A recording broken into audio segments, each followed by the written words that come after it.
Witam w Srebrnym Trzosie. Tu mamy taki nowy srebrny trzosik. Naprawdę srebrny. No i dzisiaj chciałem wam trochę opowiedzieć o tym, dlaczego światowa geopolityka wpłynie na to, że kupię więcej metali szlachetnych, pewnie głównie srebra, bo na nim się skupiam. Dobra, zaczynajmy.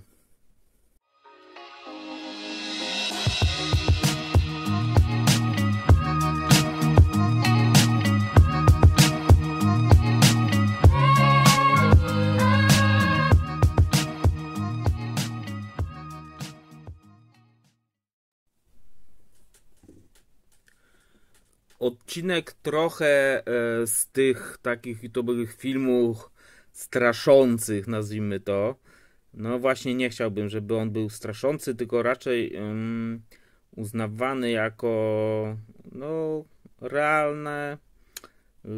realna analiza tego, co się dzieje i branie pod uwagę jakby wszystkich faktów w swoich decyzjach. No co, kiedy u nas cały czas na tym naszym polskim rynku mamy cyrk Kamiński i Wąsik, na świecie cały czas się dużo dzieje. I to naprawdę takich rzeczy, które są no, bardzo znamienne. Wojna na Ukrainie cały czas trwa. Obie strony się trochę zabetonowały na swoich pozycjach. Nie ma jakichś tam taktycznych zwycięstw, nie ma w ogóle. Jest wojna pozycyjna jak w I wojnie światowej. Wszystko się dzieje w okopach. No niestety no, front ukraiński, Ukraina jako taka trzeszczy wszędzie, gdzie może, no i jest dosłownie zależna od tych dostaw z zachodu. Ale o tym trochę później jeszcze.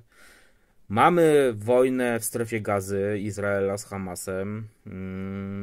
Anglosasi bombardują Huti w Jemenie, którzy swoimi poczynaniami troszkę zastopowali, troszkę napędzili stracha światowemu handlu na Morzu Czerwonym. Wenezuela pomachuje szabelką w stronę Gujany. Kolejny otwarty troszkę front. Chociaż z tego co wiem, to ostatnio się tam uspokoiło. Najnowsze, Iran z Pakistanem bombardują sobie nawzajem terytoria, opowiadając, że bombardują terrorystów. Jedni i drudzy sobie nawzajem, przy okazji oczywiście trafiając cywili. No i najgorętszy akwet, czyli Morze Chińskie, wybory na Tajwanie, jednak wygrane no ogólnie rzecz biorąc, mówiąc przez partię proamerykańską, ale to też jeszcze bardziej podgrzewa atmosferę, jaka tam jest. No i żyjąc tu, gdzie żyjemy, czyli nad Wisłą, no chyba temat Ukrainy powinien być dla nas najważniejszy i znaczący. No natomiast ten temat, to jakby tak to jak zawsze się mówi, punkt widzenia zależy od punktu siedzenia. No i nie dla wszystkich temat Ukrainy jest najważniejszy. Dla krajów takich jak my, tak zwanej tej wschodniej flanki NATO, dla nas krajów bałtyckich, teraz Skandynawii, te zagrożenie rosyjskie jest bardzo realne, więc ten temat, co się dzieje na Ukrainie, jest dla nas bardzo ważny. Śledzimy to dokładnie i pilnujemy, co się tam dzieje. Natomiast już no, kraje, nie wiem, południa, zachód Europy, no to już nie jest dla nich najważniejsza kwestia. Zresztą na świecie w tym 2024 roku moim zdaniem najważniejszą kwestią taką geopolityczną, polityczną będą oczywiście wybory w Stanach Zjednoczonych. I to jest wydarzenie, do którego nawet my właśnie, tacy drobni ciułacze tutaj, powinniśmy się przygotowywać, dlatego że wiemy dokładnie, kiedy to się będzie działo. No nie przewidzimy co się zadzieje, natomiast możemy sobie założyć jakieś pewne scenariusze. Mamy te wybory w listopadzie w tym roku. No i już wiemy o tym, że Donald Trump wygrał już w drugim stanie tak zwane prawybory Partii Republikańskiej. I to wygrał w bardzo znaczący sposób, bo zdobył 52 punkty procentowe. Przez co na razie się, że to on będzie kandydatem Partii Republikańskiej do pretendenta na fotel prezydencki. No a od tego właśnie, kto obejmie fotel prezydencki, zależy cała reszta. No bo nie oszukujmy się, tak jak dolar jest światowym pieniądzem zastępczym, używanym we wszystkich tych transakcjach światowych, tak samo geopolityka amerykańska, polityka amerykańska i to, kto nią zarządza, ma wpływ naprawdę na cały świat. No i musimy sobie zdać sprawę z tego, że Donald Trump, jeżeli wygra, czy to jest złe dla Stanów Zjednoczonych, nie mnie to oceniać. Tak naprawdę może nawet dla nich jest to korzystny wybór, chociaż ja sam nie przepadam za Donaldem Trumpem. Natomiast skupmy się na tym, na naszych korzyściach. Nie na tym, co jest dobre dla Stanów Zjednoczonych, tylko na tym, co jest dobre dla Polski, dla Polaków. No i biorąc pod uwagę, co może się zadziać, możemy przeciwdziałać swoimi inwestycjami. Każdy inwestor tak naprawdę powinien te wydarzenia geopolityczne śledzić, dlatego że wszelkie czarne łabędzie, ale także i polityka, która jest przewidywana, wpływa znacząco na trendy, akcje, ceny światowe. I na podstawie tego, wszystko jedno w co inwestujemy, czy to akcje, czy krypto, czy właśnie w metale szlachetne, to wszystko zależy od geopolityki i wydarzeń na świecie. Natomiast wracając do Trumpa, no, wiemy o tym, że zapowiedział już, że jeżeli dojdzie do władzy, to bardzo szybko zakończy wojnę na Ukrainie. W tym momencie Ukraina, tak jak wspominałem wcześniej, na froncie trzeszczy, dzielnie się broni, walczy niesamowicie z, nie oszukujmy się, silniejszym przeciwnikiem. Natomiast pokazuje, to jest kosmos, co oni tam robią. Natomiast jest uzależniona od wszelkich dostaw i amunicji, broni, zasobów, a także i finansowych zapomóg od Zachodu. No i już przedsmak tego mamy teraz, bo Stany Zjednoczone, ostatnia tranża pomocowa, tam 56 bodajże miliardów, już nie pamiętam, została zablokowana właśnie przez republikanów. O ile oni, jak tłumaczyli, wszyscy są za tym, żeby wspomagać Ukrainę, natomiast za pomocą tego zablokowania oni chcą ugrać swoje własne interesy w polityce wewnętrznej Stanów Zjednoczonych i chcą w ten sposób przepchnąć umocnienie tej ich południowej granicy z Meksykiem, wybudowanie tam większego, szczelniejszego tego muru, bo oni też mają tam swoje problemy. No i o ile to jest zrozumiałe, że każdy patrzy na swoje problemy, o tyle patrząc szerzej, tak jeszcze wiemy o tym, że teraz Ukraina wytrzyma ten rok, ale jeżeli ta kolejna transza nie wpłynie, nagle amunicja na Ukrainie się skończy. No i to spowoduje jednak wymuszenie jakiegoś zgniłego kompromisu pokojowego. To jest jeden scenariusz oczywiście, bo jak się potoczy wojna, tego nie wiemy, ale taki scenariusz też może być. No i w takim scenariuszu my wiemy, czego oczekuje Rosja od Ukrainy, ale także i od byłych swoich republik radzieckich, czyli od Ukrainy denazyfikacji tak zwanej, zrzeczenia się tych terytoriów, które już utraciła, czyli Krym, ten cały Donbas i Naddnieprze bodajże. Naddnieprze to nie to Mołdawia. W każdym bądź razie są to warunki, które są nie do przyjęcia dla Ukrainy. Każda władza Ukrainy, która w tym momencie przyjmie takie warunki, no jest skończona. Naród ukraiński no już poniósł wielkie ofiary, więc nie chcę, żeby te ofiary były na marne i wszyscy są cały czas mocno nastawieni i zmotywowani do tego, żeby walczyć z agresorem. Co to znaczyłoby dla nas, dla Polski?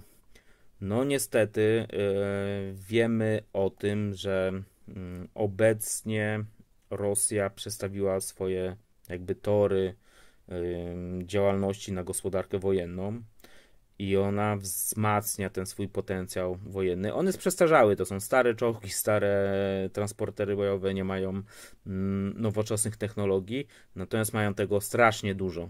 Wyciągają jakieś stare czołgi, T-55 nawet, bo do tego dochodziło. Natomiast mają ich masę. Czy to jest stary czołg, czy nowy, jest ich dużo. Kanibalizują je, robią z 3 jeden i wysyłają na front. No i zaczyna to jakby dawać jakieś tam efekty dla nich. Jeżeli nastąpiłby taki zgniły, kompromisowy pokój właśnie w tamtym terytorium, mogłoby to doprowadzić do tego, że analitycy tacy wojskowi domniemują, że w przeciągu 3 do 5 lat Rosja może powrócić do swojego tego potencjału militarnego sprzed wybuchu wojny na Ukrainie. No a to znaczy, że już teraz, zobaczcie wszystkie portale, firmy, nie wiem czy, no ja śledzę, jakby następnym naprawdę krajem, który jest teraz znienawidzony w Rosji, to jest Polska, uznawana jako kraj, który nawołuje do tej wojny, który wspomaga Ukrainę, który nienawidzi Rosjan, więc no, my jako ten cel numer 2 po Ukrainie jesteśmy brani pod uwagę. Natomiast no, nie mają tych środków, żeby to zrobić. No my jako kraj NATO też mamy jakiś troszkę jednak ten parasol bezpieczeństwa. No tylko pytanie, jak zareaguje reszta krajów NATO. I tutaj nie możemy być tego pewni. Niestety Europa w ten okres prosperity lat 90., 2000 mocno się rozbroiła. Wszyscy liczyli na to, że Stany Zjednoczone jako ten światowy policjant będą trzymały pieczę nad bezpieczeństwem światowym, światowego handlu, gospodarki, no i generalnie będzie super. I tylko Stany Zjednoczone będą ponosiły odpowiedzialność za to bezpieczeństwo i tylko Stany Zjednoczone będą łożyły miliardy na te swoje zbrojenia, wojnę, wojsko. No i nagle okazuje się, że no nie, stare przysłowie, czyli chcesz pokoju, szykuj się na wojnę, dotyczy wszystkich. I właśnie to jest jedna z rzeczy, których zapowiada Trump, że nawet łącznie z tym, że zapowiedział wyjście Stanów Zjednoczonych z NATO, chociaż w to nie wierzę i to jest już jakiś kosmos by był. Ale jeżeli tak by się stało, wrócono by do tej polityki takiego no, zajmowania się tylko swoimi sprawami. Mocno by wpłynęło to na te poczucie bezpieczeństwa w Europie. Co już troszkę niestety, no znaczy dobrze, że widać, kraje, także i my mocno się zbroją, aby przygotować się na ewentualne jakieś rozpoczęcie wojny czy działań nieasymetrycznych, jakichś wybuchów zielonych ludzików i innych rzeczy. No bo też wielu specjalistów i wojskowości, i geopolityki mówi o tym, że mimo, że ta Polska jest tak znienawidzona, to nie jest raczej takim celem terytorialnym jak Ukraina, czyli nikt tutaj nie będzie zagodami pancernymi wjeżdżał. Natomiast takim celem mogą być kraje nadbałtyckie. No i tutaj niestety kraje nadbałtyckie, Litwa, Łotwa, Estonia są tak nieszczęśliwie położone, że jakakolwiek pomoc z krajów NATO do nich no i leci tylko od nas, z Polski. A niestety też ostatnimi czasy to właśnie armia lądowa, bo nie mówię o lotnictwie, nie mówię o marynarce, ale armia lądowa w Europie, tutaj środkowoeuropejskim terenie, to Polska ma najsilniejszą. Więc jako, znając życie, najważniejszy sojusznik i pierwszy na linii, oczywiście to Polska będzie tą siłą lądową musiała odbijać kraje nadbałtyckie, czyli Polska wejdzie pierwsza do wojny. Nie licząc tych poszczególnych jakichś kontyngentów, których, bo wiemy, że tam rotacyjnie w krajach nadbałtyckich są wymieniane inne jednostki wojskowe. Teraz na Litwie ma być stały dywizjon bodajże niemiecki, na stałe tam skoszarowany. Więc będziemy w wojnie jako jednym z tych krajów pierwszych. A to nie jest, znowu uważam, dla nas dobre. Co spowoduje, jeżeli by Rosja wróciła do tych swoich potencjału przedwojennego, przed agresji na Ukrainę, spowoduje, że to my będziemy celem takich bombardowań jak teraz niszczycielskich, jak teraz są na Ukrainie, czyli naszej infrastruktury, naszych elektrowni, ciepłowni, gazowni i innych tego typu rzeczy. No i co? Zawsze w takich, co ma z tym wspólnego wszystkim metale szlachetne? Właśnie warto na takie czarne łabędzie, na takie nieprzewidywane wydarzenia mieć zaskórniaka, jak to jest zaskórniak pana na co ci to, zaskórniak na ciężkie czasy i właśnie metale szlachetne są takim zaskórniakiem. Wiemy, właśnie jeszcze raz wrócę do tego nieszczęsnego Trumpa, no bo nie wiemy, czy on wygra, czy nie wygra. Te 52% świadczy o tym, że ma bardzo duże poparcie wśród republikanów, ale kogo wystawi Partia Demokratyczna, nie wiemy, natomiast wiemy, kiedy to się zdarzy. To wszystko zdarzy się w listopadzie w tym roku. I w tym czasie, do tego czasu możemy się przygotować albo na ten negatywny scenariusz dla nas, czyli jakieś pozostawienie Europy, krajów, wyjście z NATO, Stanów Zjednoczonych i zajęcie się swoimi sprawami. W najgorszym przypadku nawet, nie wiem, szopki i cyrki jak u nas, czyli jedna strona będzie drugie zarzucać no bo pamiętajmy o tym, że Trump ma 4 zarzuty prokuratorskie o popełnienie przestępstw wyborczych i nie tylko zresztą tam, więc jeszcze może się okazać, że mu nie pozwolą wystartować. On oczywiście nie będzie na to zważał i wystartuje. No i zaczną się jakieś wewnętrzne konflikty. Przypomnij sobie chociaż po ostatnich wyborach w Stanach Zjednoczonych ten słynny szturm na Kapitol z człowiekiem bizonem. Więc no, tam może być pod tym względem mocno. Na dodatek wszyscy ci Amerykanie posiadają broń, więc może być jakaś mała wojna północ-południe kolejna. Ale to jest już bardzo, bardzo negatywny scenariusz, w który raczej nie wierzę. Ale jakieś zawirowania wewnętrzne w stylu właśnie wąsik Kamiński, przepychanki Trump-Biden mogą nastąpić i wtedy Stany Zjednoczone będą zajęte sobą, co wykorzysta przede wszystkim Rosja, ale ich główny oponent geopolityczny, czyli kraj, z którym Stany Zjednoczone także i Donald Trump chcą walczyć, czyli Chiny. Walczyć gospodarczo, ale nie oszukujmy się, wojna kinetyczna, czyli takie spadanie bomb i tak dalej, to jest ostatni już ten punkt wojny. Wojna już tam trwa, tam wojna na cła, wojna handlowa między tymi krajami, między w ogóle, nazwijmy to krajem, między Zachodem a Wschodem, trwa od dawna. No i my jesteśmy w środku tego wszystkiego. Te wszystkie konflikty, które na samym początku wymieniłem, one są tylko takimi formami zastępczymi, gdzie właśnie te wielkie geopolityczne siły się ze sobą zderzają, żeby, nazwijmy to, wywrócić stolik. Dodatkowo wszelkiego typu zawirowania finansowo-gospodarcze. Dolar cały czas traci swoją wartość, dług Stanów Zjednoczonych rośnie bardzo szybko, ale to będzie osobny odcinek o tym może. Teraz bardziej o geopolityce.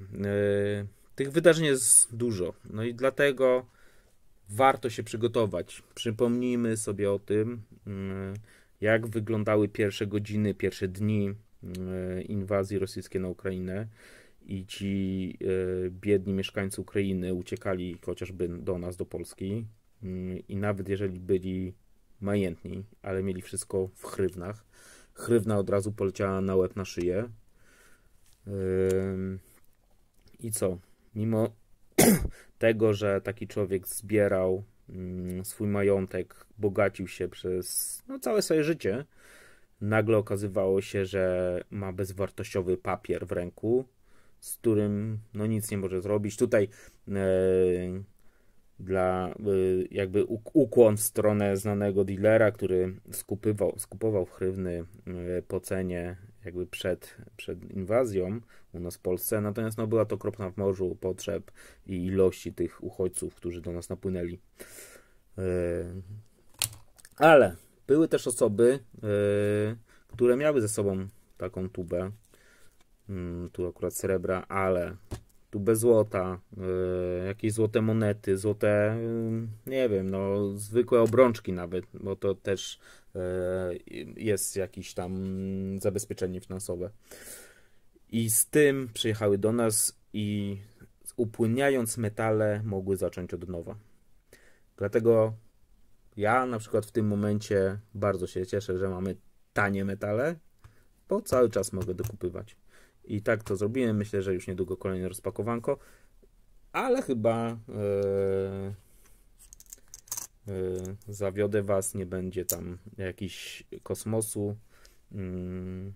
Dokupuję, byle mieć najwięcej metalu. No dobra, w dzisiejszym odcinku to wszystko. Dziękuję za oglądanie i wysłuchanie. Zapraszam do lajkowania, subskrypcji. Jeżeli uważacie, że te moje filmy coś tam wam wnoszą, możecie też postawić mi kawę. Zaraz wyświetli się. Na dole jest link do portalu, a wyświetlą się kawki, jakie możecie mi postawić. Dobra, dziękuję i do kolejnego odcinka. Na razie, hej.